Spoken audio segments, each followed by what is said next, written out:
दोस्तों, आपने रोबरी के बारे में तो सुना ही होगा, लेकिन दोस्तों आज हम आपको दुनिया में हुई ऐसी 5 खतरनाक रोबरी के बारे में बताएंगे जो आज भी लोग याद करते हैं। अक्सर आपने ऐसी रोबरी के बारे में तो सुना होगा जिसमें चोरों ने लाखों करोड़ों की रोबरी की, पर दोस्तों एक चोरी ऐसी हुई जिसमें रुपयों के ले जाने के लिए ट्रकों का इस्तेमाल किया गया।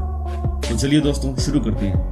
आज के हिसाब से वो सबसे बड़ी रोबरी थी, यानी आज के हिसाब से 7,562 करोड़ रुपए की लूट की गई थी और ये घटना लगभग 18 से 20 साल पुरानी है, लेकिन उस रोबरी को आज भी लोग याद करते हैं। और ये रोबरी इराक में हुई थी, जब इराक के राष्ट्रपति सद्दाम हुसैन थे और अमेरिका ने इराक पर हमले की तैयारी कर रखी थी।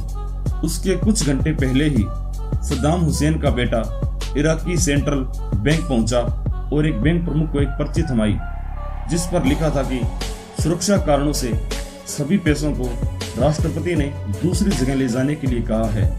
बैंक प्रमुख ने कोई छानबीन किए बिना ही बैंक से पैसों को ले जाने के लिए अनुमति दे दी, लेकिन सद्दाम हुसैन के बेटे ने बैंक से इतने रुपए लूटे कि उन्हें इन पैसों को ले जाने के लिए ट्रकों का इस्तेमाल करना पड़ा। यह रकम इतनी बड़ी थी दोस्तों, ट्रकों को भरने में ही लगभग 5 घंटे का वक्त लगा। दोस्तों इस रोबरी का खुलासा तो तब हुआ जब अमेरिका ने बमबारी शुरू कर दी और सेंट्रल जेल को अपने कब्जे में ले लिया। इसके बाद छानबीन में ये पता लगा सद्दाम हुसैन का बेटा गुस्साए ने बैंक से पैसे को लूटा है। इसके बाद सद्दाम हुसैन के घर भारी मात्रा में नोट मिले, पर उस रकम का बड़ा हिस्सा आज भी दोस्तों गायब है, जो गहन छानबीन के बाद भी पता नहीं लगा सके। कहते हैं कि सद्दाम हुसैन ने उन पैसों को सीरिया भेज दिया था, पर कोई पुख्ता प्रमाण नहीं है दोस्तों। इस बैंक डकैती की खास बात यह थी कि इसमें ना कोई गोली चली और ना कोई मारपीट हुई, बल्कि बैंक कर्मियों ने भी इसमें मदद की। नंबर 2, दिल्ली की कैश वैन लूट। दोस्तों देश की राजधानी दिल्ली में भी एक ऐसी चोरी हुई दोस्तों, जो एटीएम कैश वैन होती है उसमें लगभग 22.5 करोड़ रुपए भरे हुए थे और वो वैन कैश लेकर जा रही थी, तो उस वैन को दोस्तों ड्राइवर ही भगा ले गया।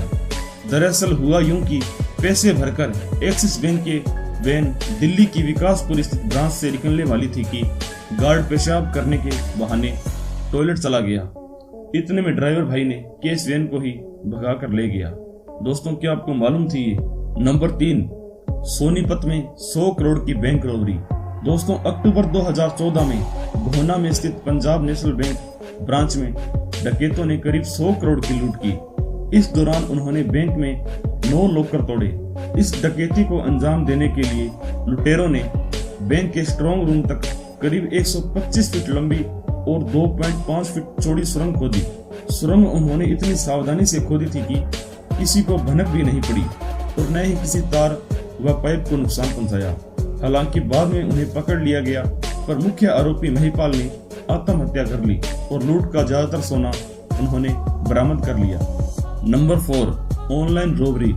एक ऑनलाइन फ्रॉड ग्रुप ने इंटरनेट के जरिए भारत समेत दुनिया के कई देशों के बैंकों को एक साथ निशाना बनाया। सन 2013 की शुरुआत में इस ग्रुप ने एक वायरस के जरिए बैंक सर्वर पर एंट्री मारी और कई खातों से पैसे ट्रांसफर कर लिए। उस समय भारत में साइबर बैंकिंग बेहद शुरुआती स्तर पर मानी जा रही थी। इस ग्रुप ने भारत, अमेरिका, चीन, जर्मनी, रूस, कनाडा, फ्रांस, स्पेन और नॉर्वे जैसे कई देशों में करीब 100 बैंकों से पैसे ट्रांसफर किए। जब तक बैंकों को इस लूट के बारे में पता चला तब तक 2 से 4 महीने बीत चुके थे और इतने समय में उन्होंने बैंक से करोड़ों रुपए की डकैती कर ली। नंबर 5 दोस्तों, धूम रोबरी। मतलब दोस्तों धूम फिल्म को देखने के बाद इस रोबरी को अंजाम दिया गया। दोस्तों बॉलीवुड फिल्म धूम देखने के बाद 4 लोगों ने केरल में बैंक लूटने की साजिश रची। 30 दिसंबर 2007 को साउथ के रहने वाले लुटेरों ने मालाबार ग्रामीण बैंक की ब्रांच से 80 किलो सोना और 25 लाख रुपए की लूट की। सोने की कीमत लगभग 8 करोड़ रुपए आंकी गई।